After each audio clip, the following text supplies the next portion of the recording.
Que Dieu vous bénisse. Et ce matin, nous allons boucler la semaine avec le sous-thème les retombées du retour à Dieu. 2 points, la restauration des privilèges perdus. Donc ce matin, nous parlerons de la restauration des privilèges perdus. Et nous prenons le livre du prophète Joël, le chapitre 2, les versets 18 à 27. Joël chapitre 2, 18 à 27. Le thème central, c'est que tes progrès soient évidents pour tous. Tiré de 1 Timothée chapitre 4, versets 14 et 15. Et cette semaine, le sous-thème qui nous a réunis ici est le suivant. Il est encore temps de retourner à Dieu pour que nos progrès soient évidents. Et les grands axes qui ont été abordés, le dimanche, on a vu le préalable pour un véritable retour à Dieu. Nous avons parlé de la repentance. Les autres jours qui ont suivi, nous avons parlé des 2 indices. Les indices d'un véritable retour à Dieu. Et lundi, mardi, on a parlé de la communion avec Dieu pour une vie de consécration personnelle. Et mercredi, jeudi, nous avions parlé de la communion avec Dieu dans les relations humaines et communautaires. Et aujourd'hui, nous parlerons, pour boucler, des retombées du retour à Dieu, la restauration des privilèges perdus. Et nous lisons pour cela dans le livre du prophète Joël, chapitre 2, les versets 18 à 25. Si vous y êtes, je fais la lecture de la parole de Dieu. Verset 18 dit « L'Éternel est ému de jalousie pour son pays et il épargne son peuple. L'Éternel répond, il dit à son peuple, voici, je vous enverrai du blé, du mou et de l'huile, et vous en serez rassasiés, et je ne vous livrerai plus à l'opprobre parmi les nations.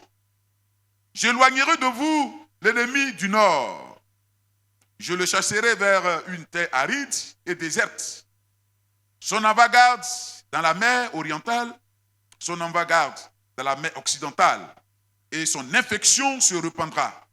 Sa puanteur s'élèvera dans les airs, parce qu'il a fait de grandes choses. Terre, ne crains pas. Sois dans l'allégresse et réjouis-toi, car l'Éternel fait de grandes choses. Bêtes des champs, ne craignez pas, car les plaines du désert reverdiront, car les arbres porteront leurs fruits. Le figuier et la vigne donneront leur richesse. Et vous, enfants de Sion, soyez dans l'allégresse et réjouissez-vous en l'Éternel, votre Dieu, car il vous donnera la pluie en son temps. Il vous enverra la pluie de la première et de l'arrière-saison, comme autrefois. Verset 24. Les airs se rempliront de blé et les cuves regorgeront de mou et d'huile. Verset 25. Je vous remplacerai les années qu'ont dévoré la sauterelle, le gélec, le hasil et le gazam, ma grande armée que j'avais envoyée contre vous. Vous mangerez et vous vous rassasierez et vous célébrerez le nom de l'Éternel, votre Dieu, qui aura fait pour vous des prodiges, et mon peuple ne sera plus jamais dans la confusion. Et vous saurez que je suis au milieu d'Israël, car je suis l'Éternel, votre Dieu, et qu'il n'y en a point d'autre. Et mon peuple ne sera plus jamais dans la confusion. Et tout le monde dit, on va prier le Seigneur, lui demander de nous parler pendant ces quelques minutes. Élevons la voix et prions le Seigneur. Je veux te bénir, te dire merci. Je veux te rendre toute la gloire, notre Père, notre Dieu, pour ta fidélité. Ce matin, grande est notre joie de nous retrouver dans ta présence. Étends ta main de grâce sur cette parole et sur la vie de chacun. Et parle, Seigneur. Glorifie ton nom et manifeste toute ta gloire au nom de Jésus. Amen. Voilà, vous avez la salutation du pasteur. Il va très bien par la grâce de Dieu. Il nous suit en direct. Que Il dit que le Seigneur vous bénisse abondamment. Alors donc ce matin, nous allons voir 2 points essentiels et puis prier et puis nous séparer, boucler cette semaine. Le premier point, c'est comment comprendre notre sujet du jour, qui est le suivant, les retombées, du retour à Dieu, la restauration des privilèges perdus, et ensuite dégager quelques vérités spirituelles de notre passage, et enfin tirer une conclusion sur le thème de la semaine et nous séparer. Alléluia. Donc que Dieu vous bénisse. Si tu es là pour la toute première fois, sache que Dieu t'aime et que ce matin, ce n'est pas un hasard. Alléluia. Voilà, si tu es là ce matin, sache que ce n'est pas un hasard parce que Dieu a quelque chose de spécial ce matin pour toi. Comment comprendre notre sujet? Les retours, ce que les retombées du retour à Dieu, la restauration des privilèges perdus. Les retombées du retour à Dieu, ce sont les effets, les résultats, bien aimés, les conséquences qui apparaissent après notre temps de repentance. Parce que durant toute la semaine, nous nous sommes dépouillés devant Dieu. Nous nous sommes approchés de Jésus. Nous avons demandé pardon à Dieu. C'est ça. Il y a des retombées. Si notre repentance a été sincère, il y aura des retombées, des effets, des résultats que notre repentance va produire. C'est ça les retombées. Le résultat auquel je m'attends, l'effet, la conséquence que ça va produire. C'est ça les retombées.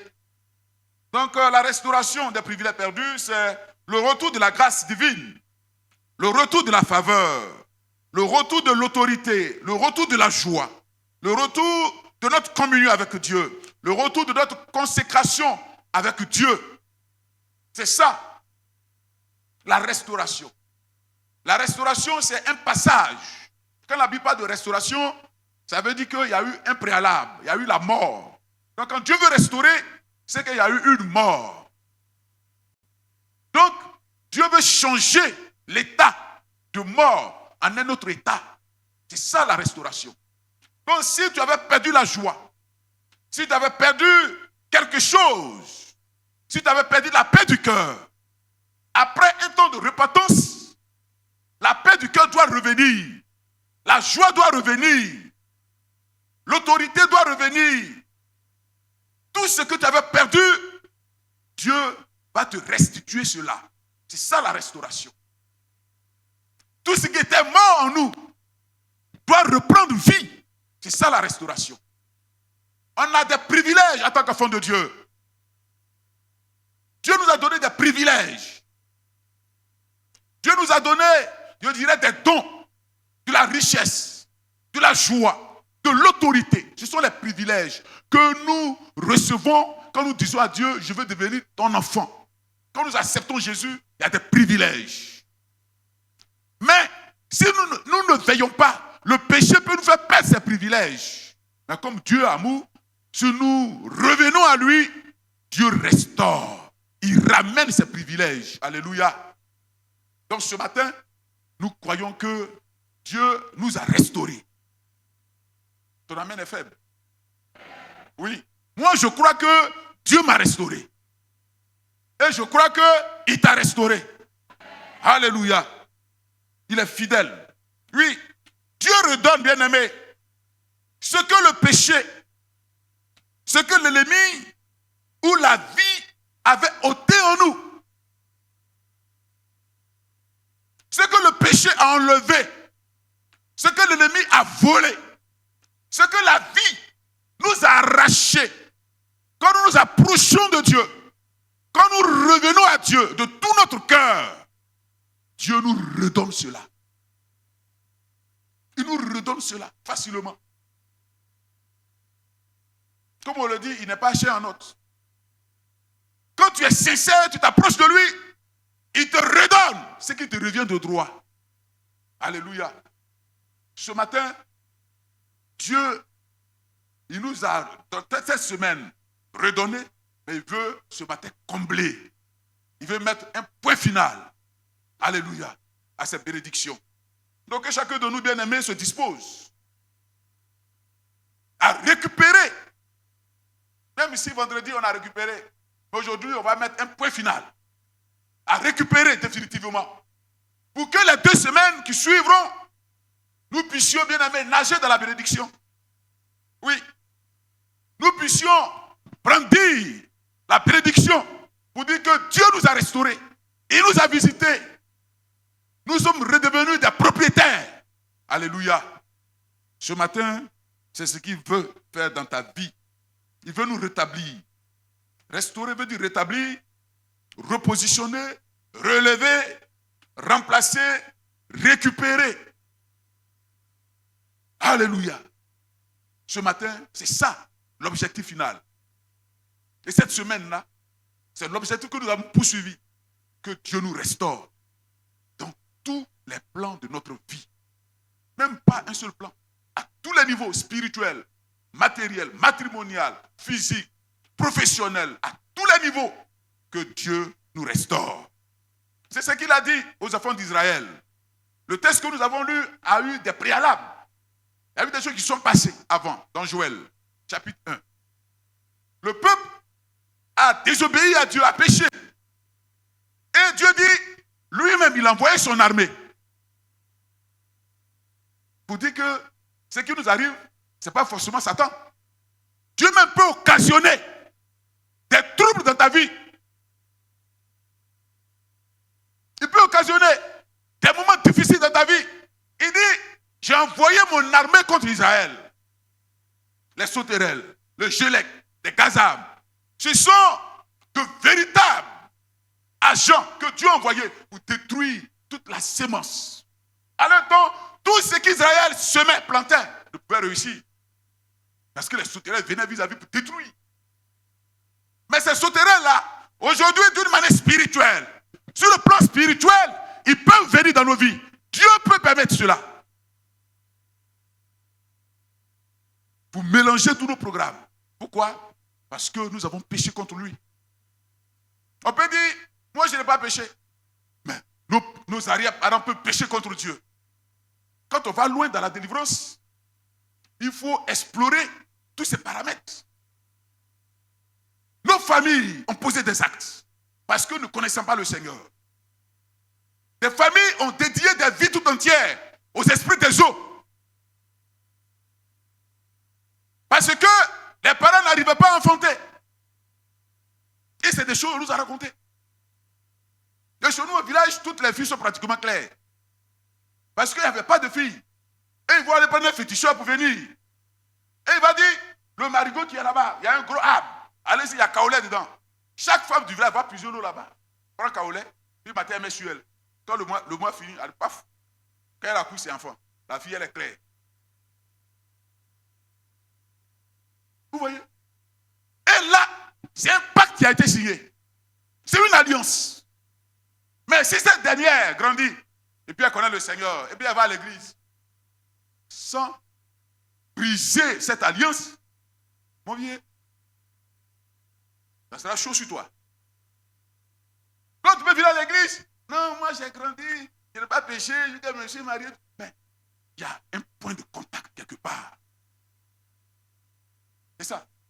Et plusieurs sont connectés à ces démons. Plusieurs sont connectés à ces esprits. Ils sont innocents, mais les parents ont péché depuis la base. La Bible dit, ce sont les enfants qui payent les conséquences. C'est pourquoi, bien-aimés, quand on se donne au Seigneur, il faut passer par une délivrance.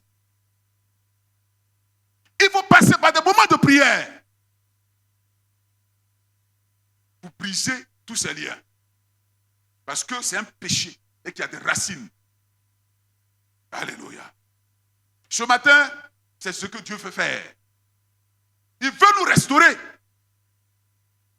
Il va nous restaurer. Et quand le peuple ici a pris conscience et s'est approché de Dieu, Dieu a pardonné le péché du peuple.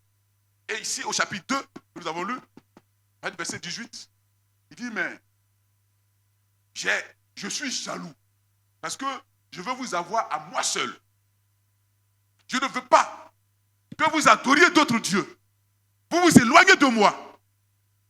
Mais à partir d'aujourd'hui, comme vous êtes revenus à moi, moi l'Éternel, je reviens à vous. Et tout ce que l'ennemi avait volé, au verset 25, il dit, je vous remplacerai tout cela. Alléluia. Oui. Quand nous revenons à Dieu de tout notre cœur, Dieu nous remplace les années que nous avons perdues. Devant Dieu, ce n'est rien. Quand un exemple est bon, moi je le cite. On a eu une maman à Korogo. Elle s'est mariée à 50 ans, légalement. Qu'est-ce que Dieu ne peut pas faire? Qu'est-ce que Dieu peut nous restaurer? Il est capable de nous remplacer tout ce que nous avons perdu depuis la jeunesse. Avec Dieu, l'espoir est encore possible. Il y a encore de l'espérance. Alléluia. Il ne faut pas te décourager. Ce qui te demande, c'est d'être fidèle. C'est de revenir à lui de tout ton cœur. C'est de t'engager. C'est de te donner à lui de tout ton cœur, corps et esprit. Ne joue pas le jeu de cache-cache avec Dieu. Si tu veux voir sa main dans ta vie, Dieu est capable de nous restaurer. Il est capable de nous repositionner, de nous rétablir, de nous relever, de changer notre situation. Il est le Dieu fidèle, il est tout puissant. Ce matin, que Dieu te bénisse. Et que toute sa grâce soit sur ta vie. Et que ce dimanche-là, tu prennes une résolution ferme pour dire à Dieu, je reviens à toi de tout mon cœur. J'ai besoin que, Seigneur, tu te montres à moi. Dieu se révélera à toi. Alléluia. Que Dieu vous bénisse bien et que toute sa grâce soit sur la vie de chacun.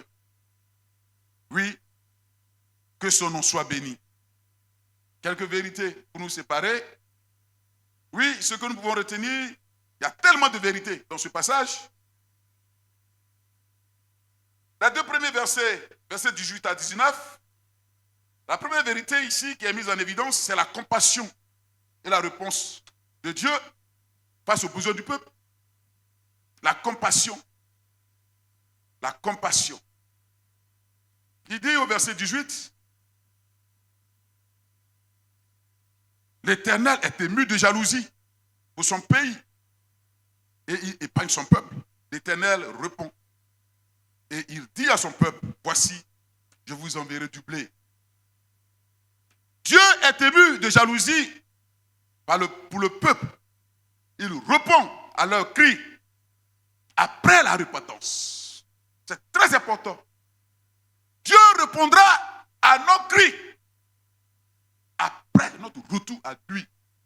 Ça, c'est la condition. C'est la condition, comme on le dit les mathématiciens, sine qua non. C'est ce qu'il faut. C'est le préalable. C'est l'impératif qui est là. Dieu répond aux besoins du peuple après leur retour, après la repentance, après la confession de mes péchés, après avoir renoncé, après avoir reconnu qu'il est Seigneur sur ma vie. C'est là que Dieu nous répond. Alléluia. Il a répondu au peuple après leur repentance et il a promis de les bénir. Il dit, j'enverrai le blé, le vin et l'huile, symbole de l'abondance. Symbole de l'abondance. Dieu, je dirais, ça ne lui coûte rien de nous bénir. Dieu là, pour nous bénir, il est prêt. Mais ce qu'il veut, que nous soyons sincères et nous retournons à lui. C'est tout. Si tu as compris ce principe, tu vas aller de bénédiction en bénédiction. Est-ce que tu as entendu ce qu'il a dit? Si tu as compris ce principe, tu iras de gloire en gloire, de bénédiction en bénédiction. Parce qu'il aime celui qui s'approche de lui de tout son cœur. Excuse-moi du terme, mais il ne bénit pas dans le désordre. Aujourd'hui, ça c'est les prédications, les prédications de certains orateurs. Mais si tu es dans le péché, Dieu va te bénir parce qu'il est miséricordieux. C'est faux. C'est faux. Ce n'est pas Dieu. Et Satan aussi, souvent, il dribble et puis, le Dieu que nous servons, c'est un Dieu qui bénit dans la sainteté. Et quand il te bénit, cette bénédiction-là, elle est suivie d'aucun chagrin. Quand Satan nous bénit, il y a des lois, des conditions qu'il nous pose. C'est pourquoi aujourd'hui nous voyons les hommes de ce monde qui ont des totems, qui font ceci, qui font cela. Ah, moi, je ne fais pas ça. Tel jour-là, je ne peux pas faire ceci. Pourquoi? Parce que c'est Satan. Quand il bénit, il y a des lois qui suivent sa bénédiction. Mais quand Dieu nous bénit, nous n'avons pas de loi. Parce qu'il nous a bénis de tout son cœur. Alléluia. Mais il veut que nous soyons sincères. C'est pourquoi on a commencé cette semaine par le préalable, la repentance. Que Dieu vous bénisse ce matin. Oui. La deuxième vérité, au verset 20, il dit, j'éloignerai de vous l'ennemi du nord. Je le chasserai vers une terre aride et déserte. Son arrière, son avant-garde dans la mer orientale, son arrière-garde dans la mer occidentale, et son infection se répandra. Sa puanteur s'élèvera dans les airs parce qu'il a fait de grandes choses. L'ennemi, étant loin de Dieu, a causé beaucoup de choses dans nos vies. Étant loin de Dieu, l'ennemi nous a massacrés. Étant loin de Dieu, il y a des gens même qui ne se lavaient pas à cause de fétiches. Et quand on était petit, on dit on fait cancre. Quand on est trash ici, on lui va te laver 2 jours. Et puis on dit tu es canqué. Aujourd'hui, bien aimé, allez-y, vous allez voir des grandes personnes qui ne peuvent pas toucher, qui ne peuvent pas se laver. Parce que si se lavent, leur médicament sera gâté. Il y a des gens qui ont des totems. Ils ne peuvent pas manger. Chez nous, on dit on ne mange pas bélier. Viande de mouton. Mais ça, c'est quoi ça? Quand on est loin de Dieu, l'ennemi nous tient captifs. Mes frères. Quand on est loin de Dieu, on est esclave de Satan. L'ennemi, quand on est loin de Dieu, fait de grandes choses, des dégâts dans nos vies, dans nos familles. Bien-aimés, Dieu a promis le renversement des situations honteuses. Tout ce qui était situation honteuse, Dieu nous promet de renverser cela si nous revenons à lui de tout notre cœur. Plusieurs ont été humiliés. Oui.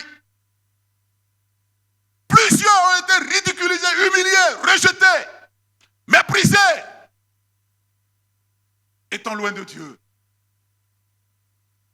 Plusieurs ont été dépouillés, étant loin de Dieu, par les marabouts, par les féticheurs. Plusieurs donnaient de leur argent et ils sont sortis zéro. D'autres ont même été appauvris, étant loin de Dieu. Ce matin, Dieu dit, si tu reviens à lui de tout ton cœur, il te promet le renversement de ces situations. Dieu te relèvera, il te repositionnera. Ta famille ne sera plus la même parce que Dieu va changer le nom de cette famille. Oui. Quand on est loin de Dieu, on est malheureux. Quand on est loin de Dieu, on est malheureux. Ah, que le Seigneur, ce grand Dieu, nous pardonne. Oui, Dieu va annoncer la fin de ces humiliations. La fin, vraiment, de ces choses, l'ennemi. Je ne sais pas pourquoi la Bible met l'accent sur l'ennemi qui vient toujours du nord. Ce n'est pas pour mépriser le nord. L'ennemi vient toujours du nord. Mais pourquoi? Bon, je ne parle pas de quoi que ce soit. C'est ce que la Bible dit. L'ennemi est toujours venu du nord d'Israël. Mais Dieu dit, il va reprendre son infection partout. Parce qu'il va le combattre lui-même. Il se lèvera lui-même pour combattre tes ennemis. C'est ce qu'il a dit. Et tu vas entendre les nouvelles pour dire que, ah, mon ami, mais ce qui se passe ici, est-ce que tu entends? Tu dis, qu'est-ce qu'on dit? Ah, telle personne là. Non, mais elle a confessé. Elle dit que c'est elle qui te faisait ceci. Tu entendras ces nouvelles. C'est ça. Mais il veut que tu reviennes à lui pour entendre, c'est parce qu'il va se lever de son trône pour combattre pour toi. La Bible dit quand il se bat, vous connaissez son nom, El Shaddai. Quand il se lève pour combattre, personne ne peut l'arrêter désormais. C'est pourquoi la Bible dit, il est lent à la colère. Mais quand il s'élève, toi-même, tu auras pitié de tes ennemis. Tu auras pitié. Bien-aimé, ce Dieu-là, il nous promet, si nous revenons à lui de tout notre cœur, il nous promet la victoire. Une victoire écrasante. Une victoire qui va s'aimer la mort dans le cœur de nos ennemis. Il y a des moments où il faut prier. Souvent, Jésus nous dit de prier pour nos ennemis. Oui, c'est bon. Mais quand il est beaucoup têtu, moi je change souvent de prière. Ah, je change souvent de prière. Oui, quand il est têtu, quand on prie et puis il récidive, il est là, il est attaché à la situation comme Akbani. Je vais envoyer le feu sur toi pour que le feu le consume. Oui, pour que moi aussi je sois en paix. Dieu, c'est un feu dévorant. Alléluia. Ce matin, c'est ce qu'il nous promet. Il veut renverser les situations. Il veut essuyer nos larmes. Notre cœur a été meurtri, blessé par les situations de la vie. Des gens nous ont offensés. Dieu veut ce matin essuyer tes larmes. Il veut changer ta situation. Alléluia. Il est fidèle, ce grand Dieu. Oui, que son nom soit béni. Et la dernière vérité, avant de prier, au verset 23 à 26, il dit, et vous, enfants de Sion, on dit nous-mêmes on est enfants de Sion. Sion, c'est nous, le peuple de Dieu. Aujourd'hui, nous sommes le peuple de Dieu. Avant, c'était Israël seul. Mais pour vous dire que même, présentement en Israël, ceux qui n'ont pas accepté Jésus, ils ne seront pas enlevés. Ce n'est pas parce qu'ils sont juifs qu'ils vont partir. C'est ceux seulement qui ont accepté Jésus qui seront enlevés. Quand vous étudiez l'eschatologie, vous allez voir. Aujourd'hui, nous qui avons accepté d'être appelés enfants de Dieu, qui avons accepté Jésus, nous sommes le peuple de Dieu. Alléluia.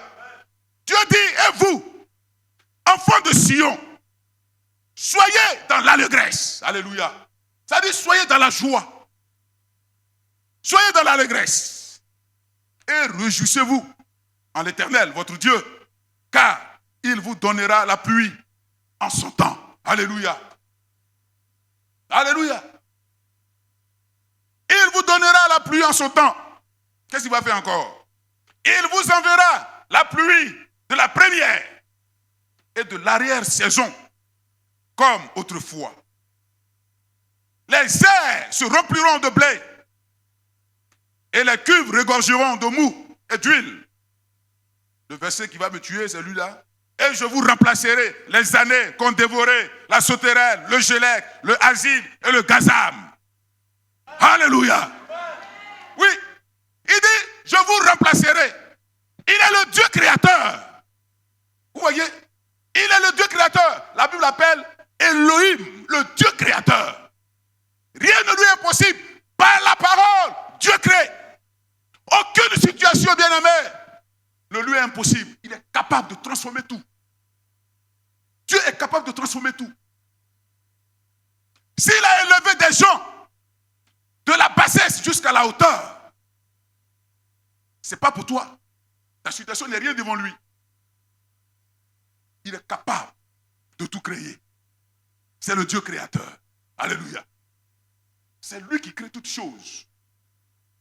Et toute chose vient à l'existence par sa parole et par sa volonté. Alléluia. Ce matin, c'est ce grand Dieu-là qui veut nous faire du bien. Au verset 26, il dit, vous mangerez et vous vous rassasierez. Parce qu'avant, il n'avait rien à manger. C'était la misère. Mais aujourd'hui, il dit, vous mangerez et vous vous rassasierez. Abondance. Alléluia. Et vous célébrerez le nom de l'Éternel, votre Dieu, qui aura fait pour vous des merveilles, des prodiges. Et mon peuple ne sera plus jamais dans la confusion. Jamais dans la confusion. Jamais dans le regret. Jamais dans le malheur. Si tu reviens à Dieu de tout ton cœur. Tu ne seras plus, bien-aimé, dans la confusion. Tu seras, bien-aimé, élevé. Ton visage sera éclaboussant. Ton visage sera rayonnant, pardon. Ton visage sera rempli de joie. Ton visage sera rempli de gaieté. Quand ils vont te voir, comme l'aveugle né au chapitre 9 de Jean, ils vont dire, c'est pas elle. Non, c'est pas lui. il ne peut jamais avoir ça. Non, ce n'est pas elle. Quand Dieu nous restaure, notre visage n'est plus le même. Alléluia. Oui, c'est lui le Dieu qui remplace toutes les situations. Est-ce que ce matin, tu veux voir cette gloire de Dieu? Que Dieu te bénisse abondamment. Oui, la dernière pensée, c'est l'abondance et la satisfaction dans la présence de Dieu. L'abondance et la satisfaction dans la présence de Dieu. Quand nous sommes dans la présence de Dieu, il y a de l'abondance. Quand notre vie est en communion parfaite avec Dieu, nous sommes dans l'abondance. Nous sommes satisfaits. Même dans les difficultés, on est satisfait. Qui a une fois expérimenté? Étant dans la présence de Dieu, même dans les difficultés, ton cœur est heureux. Même dans la maladie, tu es en joie.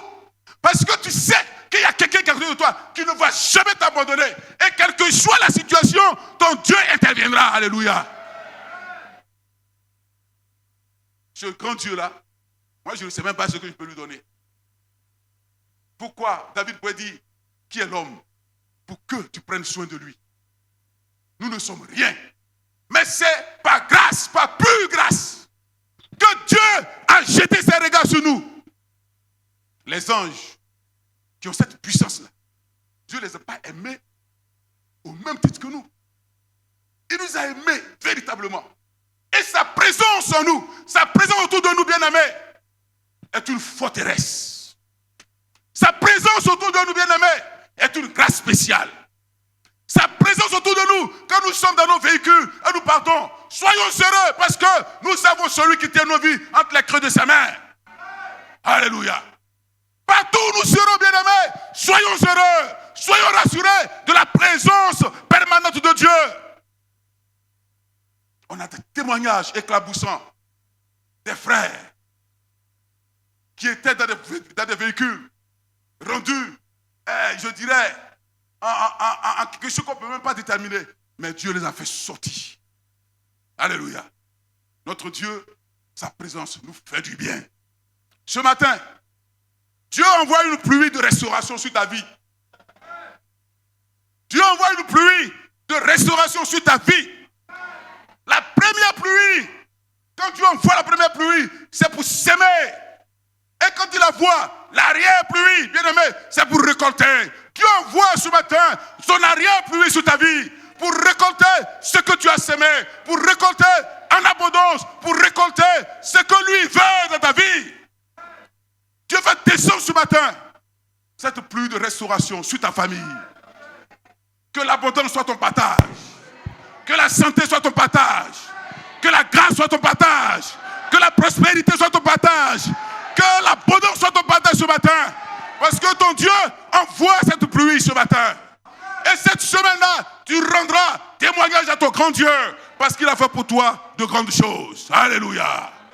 Notre Dieu est fidèle. Oui, les années dévorées par la sauterelle, les pertes que nous avons connues, les échecs que nous avons connus, plusieurs vont d'échec en échec. Il faut dire ce matin que ce n'est pas normal. Je ne dois pas aller d'échec en échec. Parce que je suis enfant de Dieu. Ce matin, ton Dieu te promet que les échecs, les pertes, il va mettre fin à cela. Et ce que tu avais perdu des années, des dizaines d'années, des vingtaines d'années, Dieu remplacera cela ce matin. Parce qu'il est le Dieu fidèle. Alléluia. Il dit, ne pleure plus. Essuie tes larmes. Repositionne-toi dans sa présence. Ne pleure plus, car tu as longtemps pleuré. Ne gémis plus sous ton lit. Ne gémis plus, ne promène plus tes regards. Mais il te dit de lever les yeux vers lui ce matin. Et tu verras ce qu'il va faire pour toi. Notre Dieu, il est capable. Alléluia. C'est lui, le Dieu capable. Que Dieu vous bénisse. Et que sa grâce demeure sur la vie de chacun. Dieu rétablit son peuple dans la gloire de son nom. Plus jamais la confusion.